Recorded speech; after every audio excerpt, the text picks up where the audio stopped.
so now we're going to be talking about what we call subtypes. Now this is where I think a lot of people get a little bit overwhelmed by being like, oh my gosh, there's subtypes. Okay, before you get overwhelmed, there's only 3 subtypes and they apply to each number. It's just that then they kind of manifest themselves a little bit differently in each number, obviously, because those motivations are different.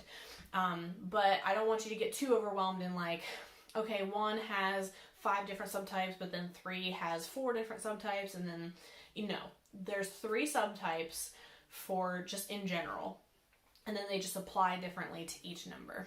And I want to share with you why these subtypes exist. There's a reason behind the subtypes and the triads, and what they actually mean. So, subtypes are 3 ways that each number manifests their survival instincts. Okay, so this is how we perceive ourselves and how we survive in the world. Okay. So there's 3 different types. The first one is called self-preservation. The second one is called intimate, or sometimes you'll hear it referred to as one-to-one. And then 3 is called social. Now again, I want you to not get too caught up in like these words. Self-preservation, I think a lot of people think that means that they're selfish. Not true. Intimate, I think a lot of people just go to, you'll also see it referred to sometimes as the sexual subtype. Don't get too concerned about that. I like to use the word intimate because it's not about sexuality. It's actually about your connections with individuals. And then social doesn't mean that you're extroverted or you're a social person. It means that your survival instincts are in a social perspective, and I'll get to what that means in a second. So, self-preservation, their survival instincts are all about security. So these people are going to be highly aware of their health and their safety. They'll be focused on how they're feeling physically and emotionally, often stressed about money and resources. Their survival instincts are based on protecting their safety nets. So again, I don't want, especially Christians that are watching this, I don't want you to write this off and be like, oh, well, I'm not self-preservation because we're told to be selfless. Self-preservation subtypes actually have a great strength that I think a lot of us can learn from, which is it's not selfish to take care of yourself first. Because, you hear the saying about like you need to put on your own oxygen mask before you can put it on the person that you love, like in an airplane, right? So self-preservation subtypes do not feel like you're selfish.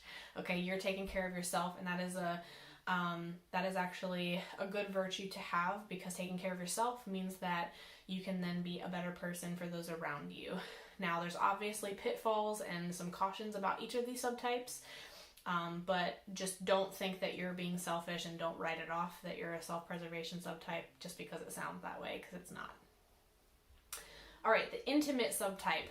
Their survival instincts is all about intimate connection. They are highly aware of the health of a few strong relationships. They're thrown off by feeling rejected or alone, and they're very fueled by one-on-one interactions, which can lead to them being more possessive and assertive, not as focused on being accepted by everyone else, as long as their few relationships are secure. So they're going to be very focused, like I said, on a few relationships, and those relationships being very intense and strong. And then as a result can kind of be like, whatever to other people. What you're going to see is a lot of these intimate subtypes in different numbers can be mistyped as an 8, just because their nature of being secure in a few relationships and then not really caring what everybody else thinks can make them seem very bold. So you can often mistype as an 8 because of that. All right, social subtype, again, doesn't mean that you're social. I'm an introvert as a social subtype. So it's not about being a sociable person. It means that their survival instincts are about belonging in the overall grand scheme of the world or social situations. So they're highly aware of how they fit into society as a whole or their social circles. They're more unsettled when there's conflict or when a change in their placement of the group occurs. Instinctual on the health of the overall group, they have a herd mentality and they're very harmony focused.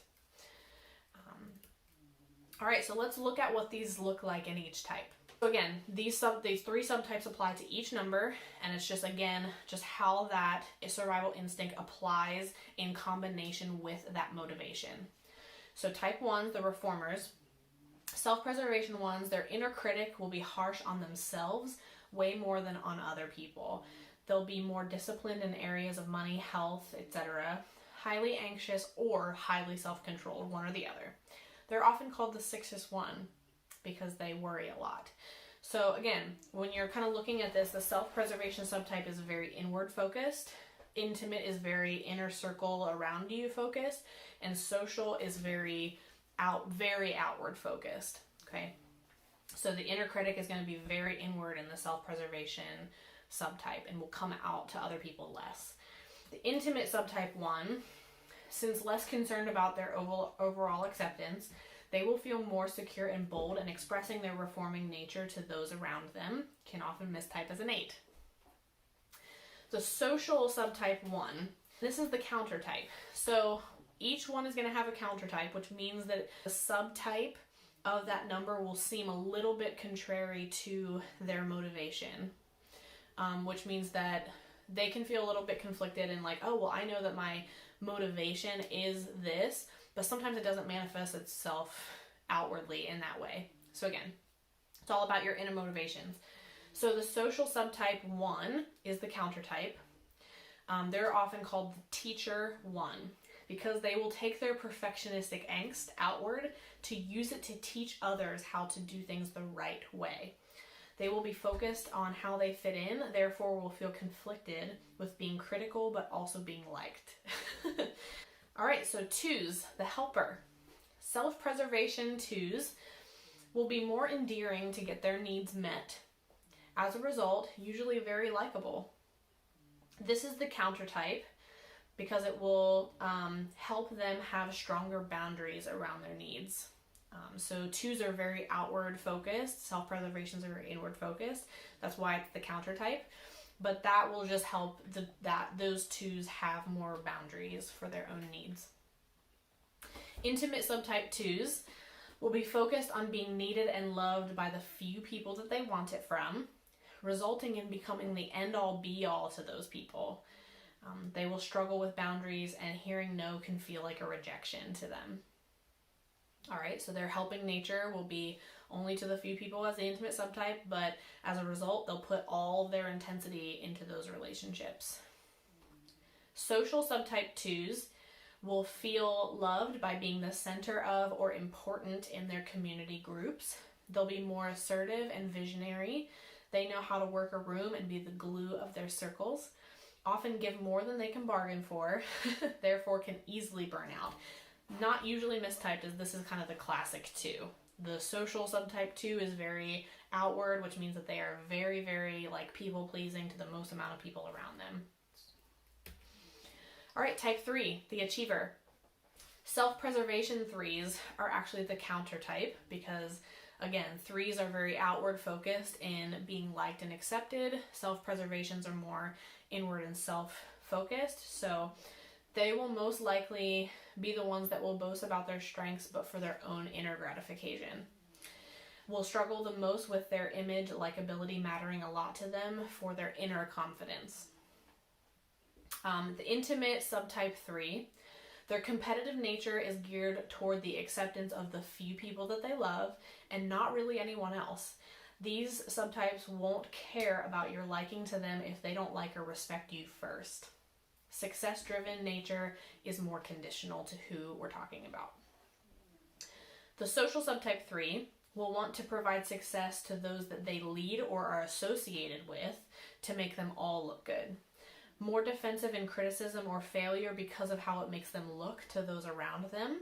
More easily adaptable to the room because of what the most amount of people needs. Not likely to mistype. All right, type 4, the individualist. Self-preservation 4s, their emotions will be more inward focused, not often expressed, thus taking on the long-suffering and silence approach. Will often mask with a stoic or bubbly front. Intimate type 4s will desperately want approval from those close relationships. They will fight for them with their emotional passion, more competitive and brave as a result, can mistype as an 8. And again, it's because of the passion and emotion paired with the intimate bravery can look like an 8 as a result. Social subtype 4s will focus their emotions and melancholy on being understood by people in general. They will fear being disconnected and will suffer the most from comparison and assuming they're rejected before they even are. Not often mistyped. Type 5, the investigator. Self-preservation subtype 5s are very aware of their resources battery life and are more bold about protecting their boundaries. Confident in where their limit is, these 5s can actually seem more talkative in social situations because they know where the line is, and so until they get up to that line, they'll be very open, and then once they hit that line, they're like, okay, I'm done. As on the other side, so the negative side of it, they can be heavily impacted by illness, loss of money, things like that, possibly causing even depressive behaviors because their resources matter a lot to them. And so the self-preservation side of it is like they'll start to worry a lot and it can take them into a deep, dark place. Intimate subtypes 5.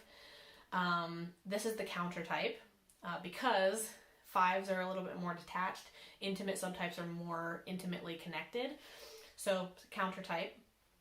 These 5s will be more reserved on the outside, but letting a few people in to see their passion. They can be possessive of these relationships and expecting the same exclusivity in return. Social subtype 5s will dive deep into topics of interest and then be super eager to share their knowledge with or teach others about what they've learned. They will love finding others with these similar interests and make them their tribe, but will still maintain a level of mystery and distance with those people. All right, type 6, the guardian. Self-preservation type 6s. This will be the most anxious on the Enneagram. They will be more oriented on their safety being in authority figures protecting them. They'll be focusing their anxiety on who they can trust and how they can be taken care of. Can mistype as a 9 because they will often not assert their opinions, as blending in will make them feel more safe. And again, they'll kind of be more inward focused. Intimate subtype 6s, again, can mistype as an 8 because they will be very assertive and bold with a get-it-done attitude and can often buck up against authority. That's that loyalist side coming out in the intimate subtype. Very cautious with who they trust and will tackle their fears and anxiety rather than avoid them. Social subtype 6s are very socially aware and will see the world via rights and wrongs, so can look like a type 1 because of that. But instead of an inner critic, they will have a committee of voices bringing up worst case scenarios, will be phobic or counterphobic based on the situation. So a lot of their anxiety goes outward based on society as a whole. Type 7s, the enthusiast. Self-preservation 7s are very aware of their own wants and needs and very smooth about getting what they want, even if it's irresponsible to ease their discomfort. Loves having a group of friends, but can unintentionally sabotage their relationships to protect themselves from the pain of them falling apart. Wow, guys, that's deep. That is deep. Self-preservation 7s are going to have that same fun and enthusiasm and wanting friendships, but their self-preservation is almost going to protect them and have an anxiety against the negative feelings of the 7, and can unintentionally destroy their relationships before they have a chance to get destroyed by a natural cause, because they'll protect themselves from the pain.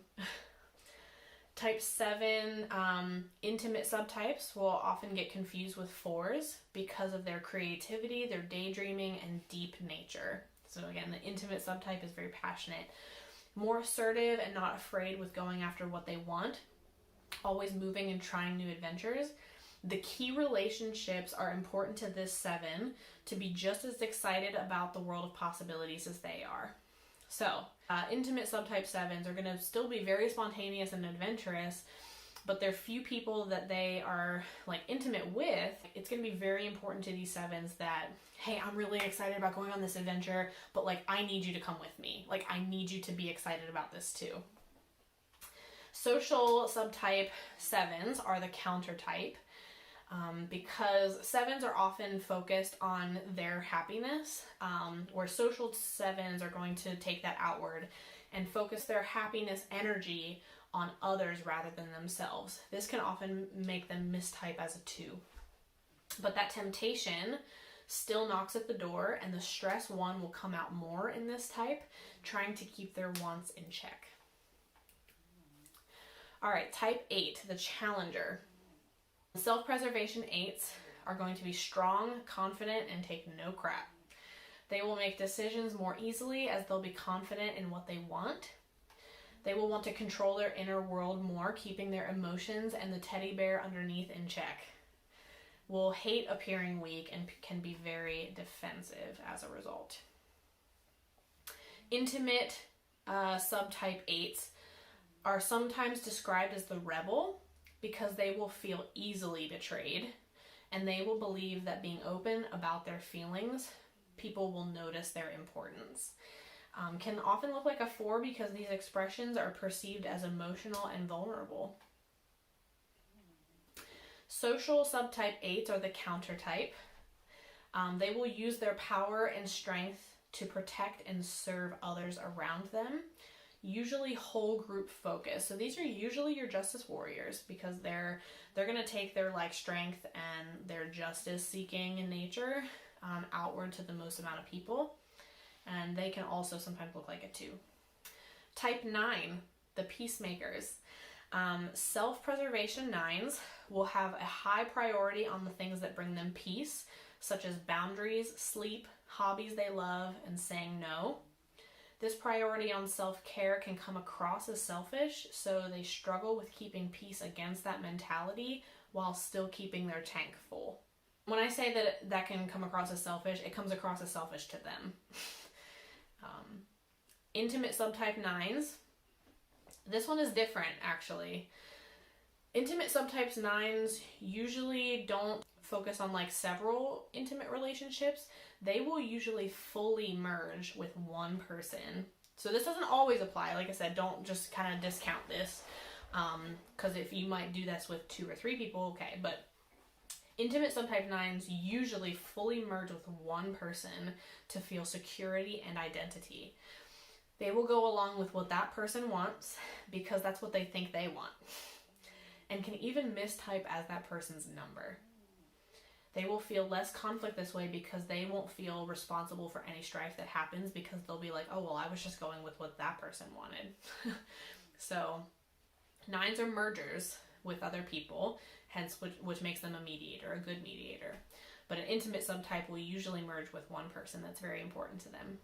Again, that intimate subtype is going to probably be the most lost feeling. It's really sad to say it that way, but intimate subtype 9s can lose themselves the most because of that merging with another person. Social subtype 9s are the counter type. And this is the one that I am, so this is fun. Social subtype 9s are the counter type because instead of withdrawing to reserve energy, they will default to sacrificing for the group. They're people-pleasing, so 9s are also people-pleasing just like 2s, but they're people-pleasing, then will go outward to the most amount of people in the social subtype, often called the 2-ish 9. They will burn out quickly and become resentful when their needs are unnoticed. So, again, they will have the motivations of the 9, but a lot of characteristics of the 2, and then because their motivation is still 9, they will burn out very quickly and become kind of resentful as a result of it. So this is actually why I mistyped as a 2. I thought that I was a 2, a lot of behaviors that were similar to a 2, but then I kept wondering, like, why do I have the motivation of a 9 but I can look like a 2? This is why. Subtypes is very informative on how there can be different, again, shades of the same color, right? So if you're going to Home Depot and want to paint your wall blue, there's a million different shades of blue. And so this just shows that there can be 3 different 9s standing in a room, and they can all act a little bit differently, but they all have the same motivations behind what they do, and they will have the same strengths and weaknesses as well. It's just that they're going to manifest themselves a little bit differently outwardly. All right, so that is subtypes. Hope that you're kind of zeroing in on your number a little bit more. If you still haven't figured it out and you're still kind of debating between a couple of them, hopefully the next part of the workshop, part 3, where we talk about the triads, will hopefully help you, because that one is about how we receive information, how we process information, how we view our place in the world, and how we handle conflict. And so maybe that will help you zero in on what your number fully is. So stay tuned for that next video.